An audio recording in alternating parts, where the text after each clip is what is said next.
नमस्कार दोस्तों, welcome back. आप देख रहे हैं कॉफ़ी विद सुमित जैन। दोस्तों, आपको मालूम है कि कांग्रेस जो है ये शेमलेस पार्टी, ये जो मुसलमान हैं इनके साथ जितना इनका प्यार है वो हमने देख लिया। अभी हमास जैसे जानवरों के साथ भी ये खड़े हो गए खुल के। देखिए, पहले तो ये सेक्युलर बनते थे, इतने 75 साल इन्होंने हिंदुओं को बेवकूफ़ बनाया। लेकिन जैसे ही बीजेपी आई है इनका सारा पर्दाफाश हो गया और इनकी हिडन एजेंडास हमारे सामने हमें दिखते हैं।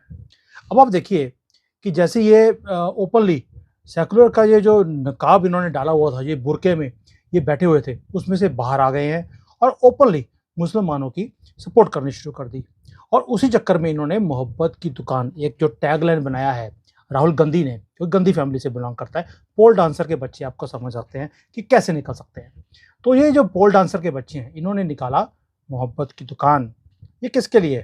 मोहब्बत हमें भी मालूम है कि ये मुसलमानों के साथ है, और दुकान खोली इन्होंने हिंदुओं के लिए कि हिंदुओं की इन्होंने इज्जत वहाँ पर बेचनी है।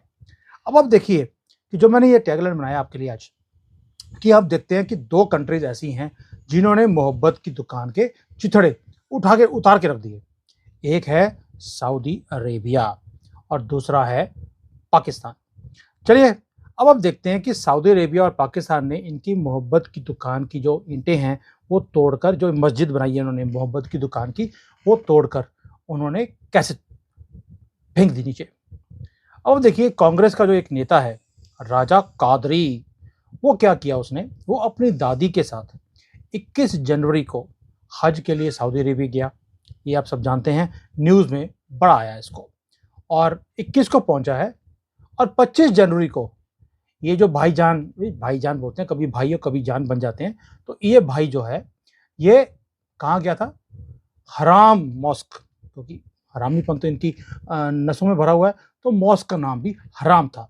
उसके सामने खड़े होकर इस बंदे ने, बेशरम आदमी ने, राहुल गांधी की भारत जोड़ो यात्रा और तिरंगे के पोस्टर लहरा दिए और उसके बाद अपनी फोटो वहां खड़े होकर खिंचवा ली। बस रात को पुलिस आई होटल के अंदर और वहीं पे उसको धर लिया और 2 महीने के लिए काल कोठरी में बंद कर दिया गया, जहां केवल क्या मिला इनको? 2 ब्रेड पीस दिए जाते थे खाने के लिए और साथ में बोनस में 90 कोड़े लगाए गए। और इस बंदे ने बड़ी मिन्नतें डलवाई कांग्रेस से भी, खुद भी, लेकिन कोई सुनवाई नहीं की गई। अब उसके बाद क्या हुआ? भी यहीं पर गेम खत्म नहीं होती। उसके बाद पुलिस के हाथ में उसके कई वीडियो भी लग गए जिसमें वो पॉलिटिकल रैलीज में हिस्सा ले रहा था। जाहिर है, भारत तोड़ो यात्रा की जो वीडियो थी वो उसके पास थी और उसके ऊपर पॉलिटिकल एजेंट होने का आरोप लग गया। अब उसके बाद क्या हुआ? उसके बाद उसको 8 महीने की जेल और हो गई, कि उसके अंदर मेहमान नवाजी की गई। और 8 महीने जेल में रहने के बाद अभी वो रिहा हुआ है। लेकिन कांग्रेस के अंदर बिल्कुल सन्नाटा है। कोई नहीं बोला कि उसके माइनॉरिटी राइट्स को का उल्लंघन किया गया सऊदी अरेबिया जैसे इस्लामिक देश में भी, और ये कैसे हो सकता है? कोई बोला नहीं। राहुल गांधी की जो मोहब्बत की दुकान थी उसको खाक में मिलाकर कैसे रख सकती है सऊदी की गवर्नमेंट? कांग्रेस को पता नहीं है कि सऊदी अरब ने आजकल पाकिस्तान के जो भिखारी हैं ना, उनको भी पेल पेल के रखा हुआ है, मार मार के कचुबर बनाया उनका। तो उनके सामने कांग्रेस की क्या औकात है आप समझ सकते हैं। लेकिन कांग्रेसियों को अपनी औकात समझ नहीं आती। इनको जो समझाया था हमने 2014 में और 19 में, अभी 24 में भी इनको अच्छी तरह से समझाएंगे। चलिए आगे चलते हैं। कल एक और केस हमारे सामने आ गया कि 1994 से लेकर 2010 तक जेल में बंद रहा था एक आदमी। वो था जैश ए मोहम्मद के आतंकी शाहिद लतीफ़। लेट लतीफ़ तो ये है ही हैं। तो ये शाहिद लतीफ़ को अन्य आतंकियों के साथ 1999 के कंधार हाईजैक के समय छुड़ाने की मांग की गई थी। तब उसे नहीं छोड़ा गया था, पर उसका जो मेंटर, उसका बॉस मौलाना मसूद अजहर, इसको छोड़ दिया गया था। लेकिन कांग्रेस की सरकार जो है उसकी मोहब्बत की दुकान चलाते हुए उसे 25 आतंकियों के साथ 2010 में पाकिस्तान भेज दिया गया, क्योंकि कांग्रेस को पाकिस्तान से रिश्ते सुधारने थे। आप समझ सकते हैं इनका प्यार मुसलमानों के साथ और पाकिस्तानियों के साथ इतना ज़्यादा है कि भाई वहाँ जाकर ये प्लीड करते हैं कि आप बीजेपी को हरा दीजिए, इन्हें हटाइए, हमें ले आइए और आप जो हमसे मांगेंगे हम देने को तैयार हैं। अब शाहिद लतीफ़ वहाँ जाते ही अपने काम करने शुरू कर दिए और 2016 में जो पठानकोट के अंदर एयर बेस के ऊपर जो हमला किया गया था, उसके जिसमें हमारे साथ वायु सैनिक एयर फोर्स के जो जवान थे वो भी मारे गए थे, उसके अंदर ये शामिल था। लेकिन अब कोई अज्ञात बंदा वो आया पाकिस्तान में, या पाकिस्तान में ही, जिसने अज्ञात शत्रु ये जो लतीफ़ इसका काम कर दिया। 3 दिन पहले या 4 दिन पहले हमने सियालकोट में एक मस्जिद के बाहर शाहिद लतीफ़ और उसका भाई हारिस करके नाम है, उसको मार दिया गया।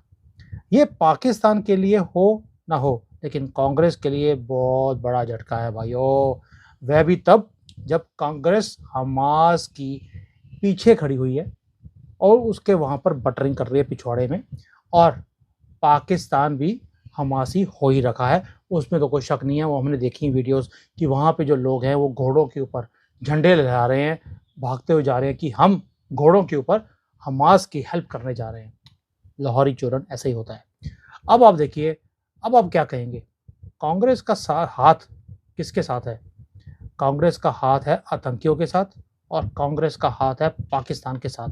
कांग्रेस का हाथ है इन जाहिल जानवरों के साथ।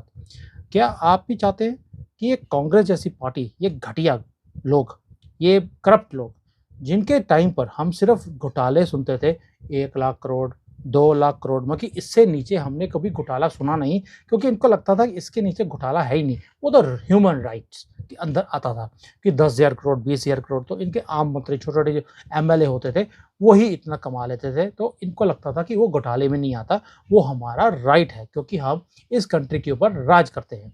तो दोस्तों, अब मैंने आपको समझाया कि 2 कंट्रीज, पाकिस्तान और सऊदी अरेबिया, 2 कंट्रियां हैं जिन्होंने इनकी मोहब्बत की दुकान की वाट लगानी शुरू कर दी, क्योंकि इन्हें भी मालूम है कि अगर ये मोहब्बत की दुकान चलेगी, ये कल को हमारे ही मुल्क के अंदर ये यही कुछ करेंगे, इसलिए इनसे बचना बहुत ज़रूरी है।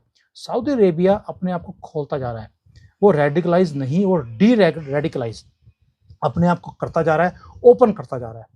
लेकिन हमारा जो देश है, इसके अंदर अपोजिशन पार्टीज हमारे ही देश को बंद करती जा रही हैं और बंद गली में डालती जा रही हैं।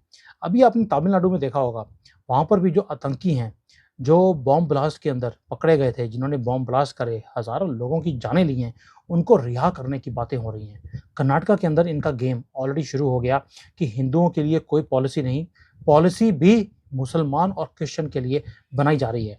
अगर ये ऐसे चलते रहे, ये अपोजिशन वाले चोर, तो ये दैट मीन्स इनकी तो पॉलिसी बिल्कुल क्लियर है कि हमने हिंदुओं को ख़त्म करना है, हिंदुओं के लिए कोई पॉलिसी बनानी नहीं है। और ये डर के मारे अपने आप ही, क्योंकि हिंदू तो वैसे भी हल्का सा जो भी कुछ दे देगा, ये अपना धर्म चेंज कर लेंगे, हमने हिंदूज़ के नंबर्स को ख़त्म करना है।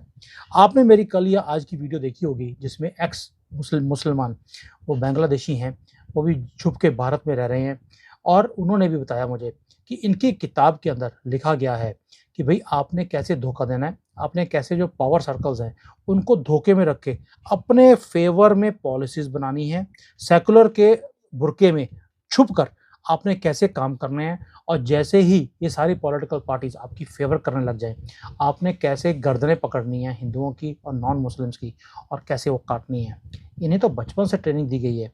सऊदी अरेबिया और पाकिस्तान तो समझ रहे हैं कि भाई हमें इनसे दूर रहना पड़ेगा, लेकिन भारत में ही ये जानवर पैदा हो ही जा रहे हैं और इनका पेस्ट कंट्रोल बहुत ज़्यादा ज़रूरी है। शायद मोदी जी को पेस्ट कंट्रोल की टेक्निक्स चाइना से और इजराइल से सीखनी चाहिए।